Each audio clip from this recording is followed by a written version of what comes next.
The locker room was silent except for the sound of retching. Not from food poisoning, not from illness, from pure, undiluted terror. The man hunched over the toilet was about to play in front of 70,000 people. He was one of the best players in the world. His hands were shaking so violently he couldn't tie his own shoelaces. And this wasn't the first time. It was every single game for 15 years. This is the story nobody wanted you to know because it destroys everything we believe about champions, about courage, about what it actually takes to become legendary. His name was never supposed to be whispered in the same breath as the immortals, the ones who seemed born without fear, who thrived under pressure, who wanted the ball when everything was on the line. He was the opposite. He spent his entire career wishing he could be anywhere else, yet somehow, impossibly, he became one of the greatest to ever do it. But before we get to how that's even possible, you need to understand something crucial. This isn't a story about overcoming fear. That's the lie we've been sold. That's the Hollywood version. The truth is so much stranger, so much more unsettling, and so much more useful for anyone struggling with their own demons right now. Because he never overcame it, not really. He just learned to play while drowning. Let me take you back to the beginning. Not to some triumphant moment of childhood promise, not to a prodigy dominating youth leagues with effortless grace. Take you back to a 12-year-old boy sitting in his bedroom, staring at a soccer ball like it was a loaded gun. His father had been a professional player, not a superstar, but solid, respected, tough as nails, the kind of man who never seemed afraid of anything, who walked onto any field like he owned it, who taught his son that fear was weakness, that champions were made of different material than ordinary people, that you either had it or you didn't. The boy wanted desperately to have it, to be made of that material, to make his father proud. But every time he stepped onto a field, something happened. His chest would tighten, his vision would narrow, his thoughts would spiral into 1,000 catastrophic scenarios. What if I miss? What if I mess up? What if everyone realizes I don't belong here? At 12 years old, he already knew he was broken because talented kids weren't supposed to feel this way. Talented kids loved competition, lived for the big moments. He despised them. Every game felt like walking to the gallows. His father noticed, of course, would grab him by the shoulders before matches and say, "You need to be tougher. You need to want this more. Champions don't get nervous." And the boy would nod, swallow the rising panic, and hate himself a little more for not being what a champion was supposed to be. But here's the thing nobody tells you about fear. It's not rational. It doesn't care about your talent. It doesn't care about your training. It doesn't care that you've done this 1,000 times before. Fear is a story your body tells you, and it feels more real than reality itself. He was fast, technically gifted, had vision that coaches marveled at, could do things with a ball that seemed almost supernatural. But none of that mattered when his sympathetic nervous system decided a soccer match was a life-or-death situation. By 14, he was good enough to be scouted by professional academies. This should have been the dream. Instead, it was a nightmare that intensified, because now the stakes were real. Now there were actual consequences. Now scouts with clipboards were watching, judging, deciding if he was worth investing in. The first time he walked into a professional academy facility, he threw up in the parking lot, twice. Then went inside and had one of the best training sessions of his young life. His body could perform at an elite level, even while his mind was screaming at him to run. This became the pattern, the terrible, exhausting, soul-crushing pattern that would define his entire career. Peak performance and peak anxiety existing in the same moment, not taking turns, simultaneously. Most people assume you can't perform when you're terrified, that fear sabotages ability, but that's not quite true. Fear sabotages enjoyment. It sabotages peace. It sabotages the feeling that you deserve to be where you are. But sometimes, paradoxically, it can sharpen performance to a razor's edge. Because when you're terrified of failure, you prepare like your life depends on it. He watched film until 3 in the morning, practiced until his feet bled, studied opponents like he was preparing for war. Not because he loved the game, because he was desperate not to be exposed as the fraud he was convinced he was. Imposter syndrome doesn't quite capture it. Imposter syndrome suggests doubt. This was certainty. He was certain he didn't belong, certain he would be found out, certain that every game might be the one where his body finally refused to cooperate and everyone would see him for what he really was, a coward playing dress-up in a champion's uniform. By 16, he was starting for the academy's top youth team. By 17, clubs across Europe were interested. By 18, he signed his first professional contract. And through every milestone, every achievement, every step up the ladder, the fear grew proportionally. You'd think success would quiet the doubt. It did the opposite. Now he had something to lose. Now the fall would be further. Now more people were watching. His agent at the time didn't understand why he kept hesitating on opportunities, why he seemed reluctant about call-ups to bigger clubs, why he never celebrated achievements the way other young players did. The agent thought he lacked ambition. The truth was so much darker. He was terrified of what more success would demand of him. But he kept saying yes, kept signing the contracts, kept showing up, not out of courage, out of something more complicated: shame, pride, the inability to admit to his father, his coaches, his teammates, the world, that he was playing a sport he didn't even enjoy at the highest levels. How do you tell people you've gotten everything they dream of, and it feels like punishment? His first professional game, he was 20 years old. Started on the bench, came on in the 75th minute. His team was down by 1.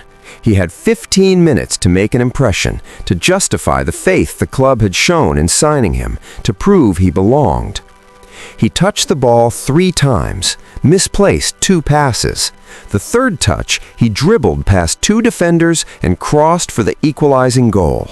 The stadium erupted. His teammates mobbed him. The manager praised him after the match. And the whole time, all he could think about was the 2 passes he'd gotten wrong. This is what people don't understand about anxiety at this level. It's not about lacking confidence in your ability. It's about perfectionism so extreme it becomes self-destructive. It's about standards so high that anything less than flawless execution feels like comprehensive failure. Normal athletes make mistakes and move on. His mistakes haunted him for days, weeks. He could remember every error from every match, cataloged in excruciating detail, played on loop in his mind like a highlight reel of inadequacy. And yet he kept getting better, kept starting more games, kept climbing. By 22, he was a regular starter. By 24, a national team player. By 26, captain of his club. Nobody knew. That's the insane part. Nobody had any idea, because he'd become extraordinarily good at hiding it, at the pre-game rituals that disguised panic as focus, at the controlled breathing that looked like meditation, at the bathroom trips that were actually anxiety attacks. He became 2 people: the player everyone saw, composed and clinical and ruthlessly effective, and the person inside that player, barely holding it together, terrified every single moment. His teammates thought he was just intensely focused. Coaches praised his mental preparation. Fans admired his consistency. And inside, he was dying, slowly, 1 game at a time, drowning in expectations he couldn't possibly meet because they required him to be something he fundamentally wasn't: fearless. The thing about living a double life like this, about maintaining a performance of normalcy while chaos rages inside, is that it's exhausting beyond measure. Every interaction is calculated, every word filtered, every expression managed, because if anyone knew the truth, it would all come crashing down. He couldn't tell his teammates, they'd lose confidence in him. Couldn't tell his coaches, they'd bench him. Couldn't tell his family, they'd be disappointed. Couldn't tell the media, they'd crucify him. So he told no one, and the isolation became its own kind of torture. At 28, he was at his peak, statistically his best season. Awards, accolades, starting every game. Considered one of the top players in his position in the entire league, and he'd never been more miserable in his life. Because here's what happens when you achieve everything you're supposed to want while hating every minute of it. Cognitive dissonance doesn't even begin to describe it. You start questioning reality itself. Am I broken? Is everyone else faking it too? Is this what success actually feels like, and everyone just lies about enjoying it?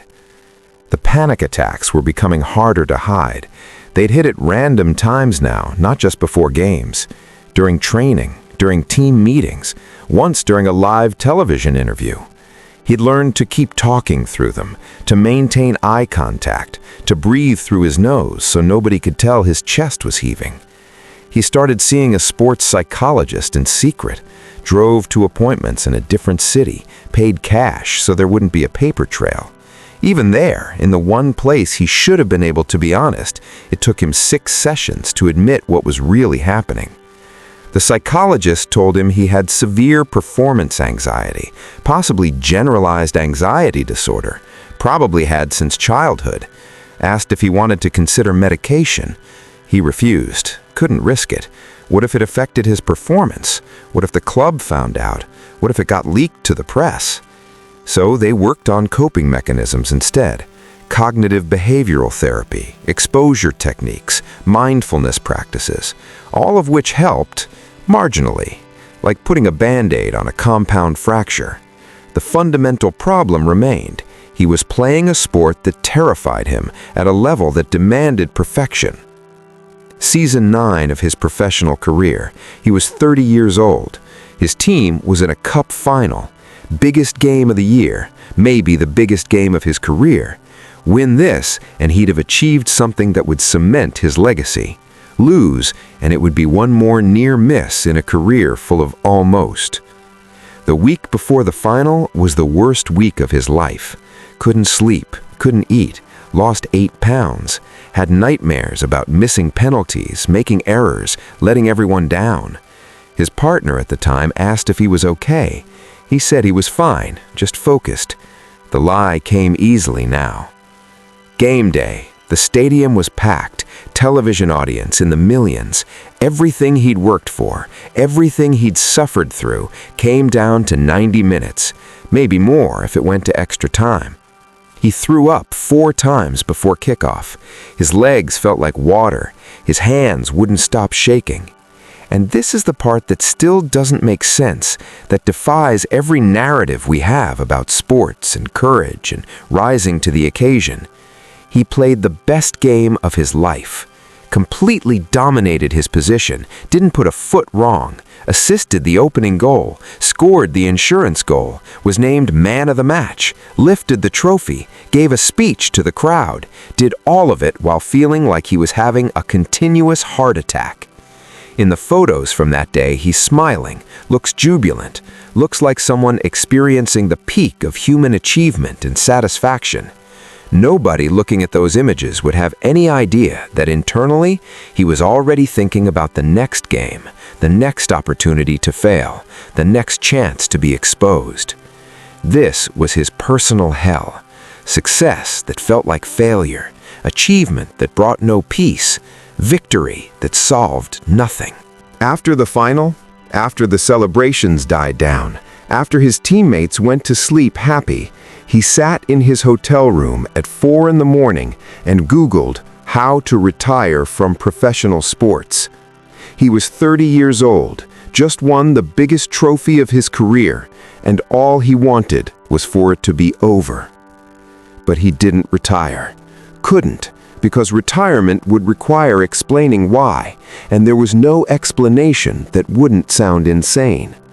I want to quit because I'm too successful and it's making me miserable isn't something you can say. Not to your club, not to your family, not to fans who would kill for your opportunities. So he kept playing, kept suffering, kept performing. Season 10, Season 11, each one harder than the last, each one requiring more energy to maintain the facade, each one leaving him more hollow. Until season 12, when everything finally broke. They were playing a mid-season game, nothing special about it, not a derby, not a crucial match, just another game in a long season. He'd played hundreds like it, should have been routine. 67th minute, ball at his feet, time and space to make a decision. And suddenly, for the first time in his career, his body refused to cooperate. Not in the usual way, not the manageable terror he'd learned to play through. He froze, completely.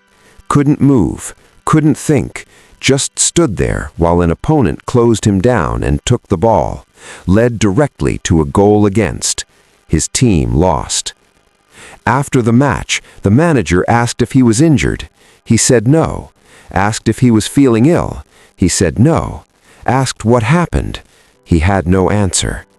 How do you explain that your brain momentarily stopped sending signals to your body, that fear had finally won?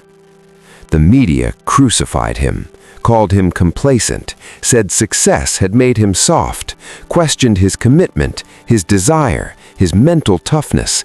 They said everything his father had said, everything he'd said to himself for 20 years. You're not tough enough. You don't want it enough. You're not made of the right material. And for the first time, he agreed with them, because they were right. He wasn't tough enough, didn't want it enough, wasn't made of championship material. He'd been faking it for 2 decades, and now everyone could see. He stopped leaving his house except for training and games, stopped answering his phone, stopped engaging with teammates, went into full survival mode. Show up, do the job, leave. Don't let anyone get close enough to see the cracks. But you can't hide that level of dysfunction forever. Not at the elite level. Performance suffered. He went from guaranteed starter to rotation player, from one of the best to one of the squad, from indispensable to expendable.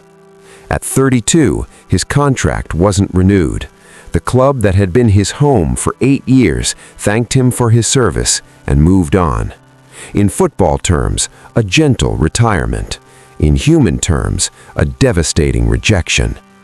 He signed with a smaller club, lower league, lower pressure. Thought maybe with less spotlight, less expectation, he could finally breathe. But anxiety doesn't work that way. It's not about objective circumstances. It's about perception. And his perception was that he was a failure, spiraling downward. His first game for the new club, lower league, half-empty stadium, he had a panic attack so severe he thought he was dying. Told the manager he needed to come off, made up an excuse about his hamstring, sat on the bench trying not to hyperventilate while medics checked him over and found nothing physically wrong. That night, alone in a new city, in a rented apartment that didn't feel like home, he finally admitted to himself what he'd known for years. He couldn't do this anymore. Not because he wasn't good enough, because the cost was too high. He called his father, the man who'd taught him that champions don't get nervous, that fear is weakness, that you either have it or you don't. And for the first time in his life, he told the truth. Dad, I can't play football anymore. I'm terrified every single second. I have been since I was 12 years old. I've never enjoyed a single game, not one. I hate it. I'm so tired of being scared. I need to stop. The silence on the other end of the phone lasted forever. Then his father said something he never expected, something that changed everything. I know. 2 words, I know. What do you mean you know? Son, I was the same way. Every game, for my entire career. I thought I hit it, thought nobody could tell, but your mother knew. My teammates probably knew. I think everyone who really paid attention knew. I just never admitted it because I thought that made me less of a player, less of a man. The weight of 2 decades of shame cracked open in that moment. His father had been afraid too. His father, the man who seemed fearless, who walked onto fields like he owned them, had been drowning too, and had never said anything because he thought that's what you were supposed to do. Suffer in silence, be tough, never let them see you sweat. Why didn't you tell me? I've been in hell my entire career because I thought I was the only one, because I thought being scared meant I wasn't good enough, because I was ashamed, because I didn't know how to talk about it, because when I played, nobody talked about mental health. You just dealt with it. And I'm sorry. I'm so sorry I made you think you had to be something you're not, that fear made you less instead of more. They talked for 3 hours that night, father and son, both professional athletes, both terrorized by the sport they dedicated their lives to, both having suffered alone because they thought they were the only ones. And something shifted. Not the fear. The fear didn't magically disappear, but the shame around the fear, the belief that feeling it made him broken, that started to crack. What happened next, nobody could have predicted, because this is where the story stops being about hiding and starts being about something far more radical. He decided to tell everyone. Not retire quietly, not fade away. Tell everyone the truth.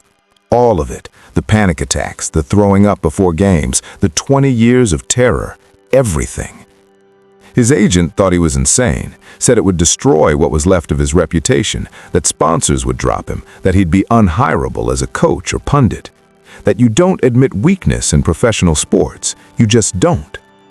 He did it anyway, gave an interview to a major sports publication, titled it "The Fear That Made Me," told the whole story, every humiliating detail, held nothing back. The response was instant and overwhelming, and completely unexpected. Thousands of messages from other athletes, from former pros, from current stars, all saying the same thing. Me too. I thought I was the only one. Thank you for saying what I never could. Players he'd competed against for years reached out to say they'd been dealing with the same thing. Legends he'd idolized admitted they'd had panic attacks before major games. Current superstars thanked him for making it okay to not be okay. The sports world discovered something that mental health professionals had known forever, but that athletic culture had refused to acknowledge. Elite performers are often riddled with anxiety. The pressure, the scrutiny, the impossible standards, the constant evaluation, it breaks people, and pretending it doesn't makes it worse. Within weeks, he'd become an accidental advocate. Mental health organizations wanted him to speak. Clubs wanted him to work with their sports psychologists. Young players wanted to hear how he'd survived. And for the first time in his life, he found purpose in his suffering. Because all those years of hell, all that pain he'd been convinced was meaningless, suddenly meant something. He could use it to help others avoid the isolation he'd experienced. At 33, instead of retiring, he did something nobody saw coming. He went back to his old club, not as a player, as a mental performance consultant, working with young players to normalize conversations about anxiety, pressure, and the psychological demands of elite sport. The first session he ran, he told 20 teenagers his story, told them about throwing up before games, about the panic attacks, about being terrified for 20 years, about thinking he was broken. And then he asked them to share if they'd experienced anything similar. Every single hand went up. Every one. Kids as young as 15 admitting they were already struggling with the pressure, already thinking they weren't tough enough, already suffering in silence because they thought that's what athletes were supposed to do. He realized in that moment how many careers, how many lives had been destroyed by the lie that champions don't feel fear, by the toxic belief that mental health struggles are incompatible with elite performance, by the silence that almost killed him. Over the next 2 years, he spoke at over 100 clubs, academies, and schools, started a foundation focused on mental health and sports, worked with sports psychologists to develop better support systems, pushed for leagues to mandate mental health resources for all players. But here's the part that completes the story in the most unexpected way. At 35, after 2 years away from playing, he came back, signed with his original club, not as a star, as a rotation player, someone who might get 15, 20 games a season. Everyone asked why. He'd found his purpose, was making a real difference, had moved past the torture of playing. Why go back? His answer was simple. Because I want to try playing without shame. I spent 20 years playing while hating myself for being afraid. I want to know what it feels like to play while accepting it. His second debut was nothing special. Came on as a substitute in a meaningless end-of-season game. Played 30 minutes, didn't score, didn't assist, had one good moment and one bad moment. But afterward, in interviews, he said it was the most he'd ever enjoyed playing, because for the first time, he wasn't at war with himself. He was afraid, yes, still nervous, still felt the pressure, but he wasn't ashamed of feeling it, wasn't trying to be someone he wasn't. He played 2 more seasons like that, limited minutes, reduced role, nothing like his peak, but something more valuable. Peace with himself, acceptance of his own humanity, the ability to do something he loved and feared in equal measure without it destroying him. When he finally retired at 37, his legacy was completely different than anyone predicted. Not the greatest player of his generation, though he'd been close, not the most talented, though he'd been elite, but something arguably more important. The first elite athlete to publicly dismantle the myth of the fearless competitor, to prove you could be great while also being terrified, to show that vulnerability wasn't weakness, but a different kind of strength. Young players now wear shirts with his number, not because of his statistics, because of what he represented. The idea that you could struggle and still succeed, that anxiety and excellence weren't mutually exclusive, that admitting you were scared didn't make you less of an athlete, it made you more of a human. His foundation has helped thousands of athletes access mental health support. Dozens of professional leagues have implemented programs based on his advocacy. Sports psychology is now standard in youth academies.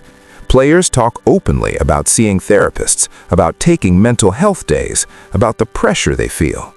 None of which would have happened if he'd kept pretending, if he'd maintained the facade, if he'd protected the lie that champions are made of different material.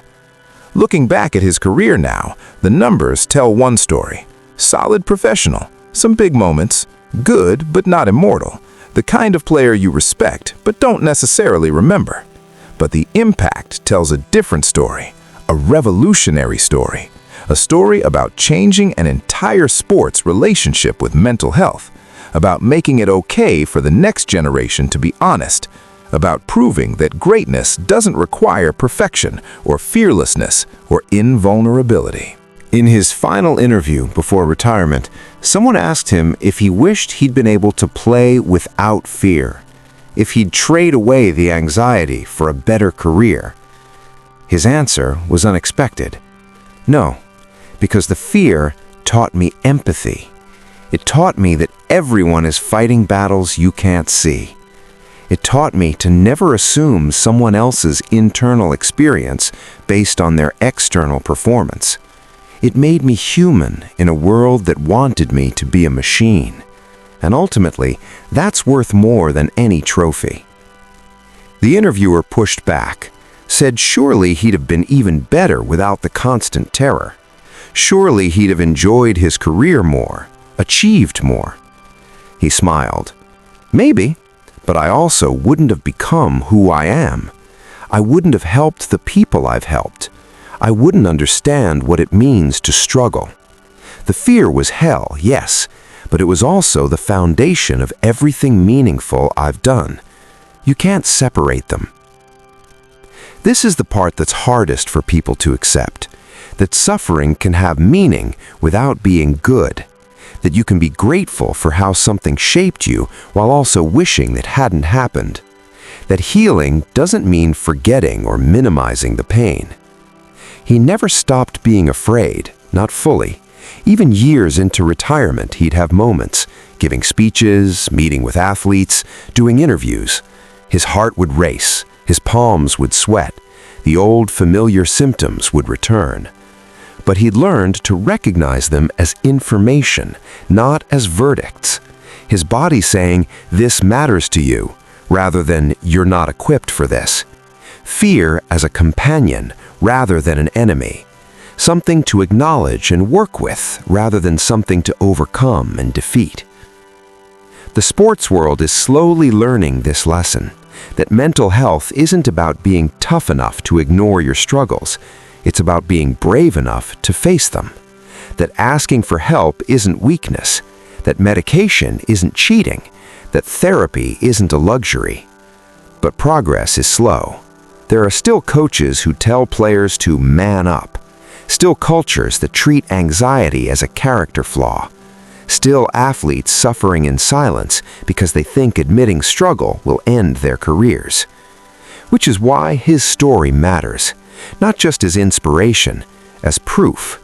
You can be terrified and legendary. You can struggle and succeed. You can be human and excellent. They're not contradictions. They're the truth of what high performance actually looks like for most people. The myth of the fearless champion does incredible damage. It makes everyone who feels fear think they're inadequate. It creates a culture where mental health struggles must be hidden. It prioritizes image over wellness. It values performance over humanity. He didn't just play despite fear. He played with fear, through fear, alongside fear. And in doing so, he redefined what courage actually means. Not the absence of fear, not the conquering of fear, but the willingness to act while afraid. To show up while terrified, to be honest while vulnerable. That's the legacy. Not the goals, not the assists, not the trophies. The permission he gave an entire generation to be imperfect, struggling humans who happen to be exceptionally skilled at a sport. To not have to choose between excellence and honesty, to bring their whole selves, including the scared parts, into their performance. Every athlete who now speaks openly about their mental health, every player who seeks therapy without shame, every young person who realizes anxiety doesn't disqualify them from greatness, they're all living in the world he helped create by being brave enough to tell the truth. In the end, fear didn't stop him from becoming a legend. It just made him a different kind of legend. Not the superhuman we usually celebrate, the deeply human one we actually need. Someone who proved that struggle doesn't negate achievement, that vulnerability isn't incompatible with strength, that you can be broken and brilliant simultaneously.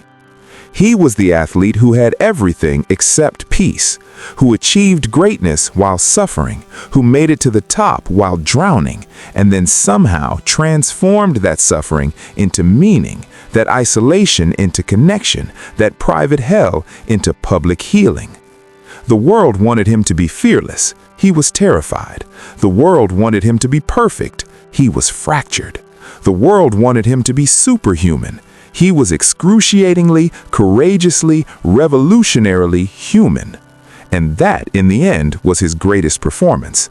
Not the games he played, the person he became by refusing to pretend anymore, by choosing truth over image, by valuing his humanity more than his legacy.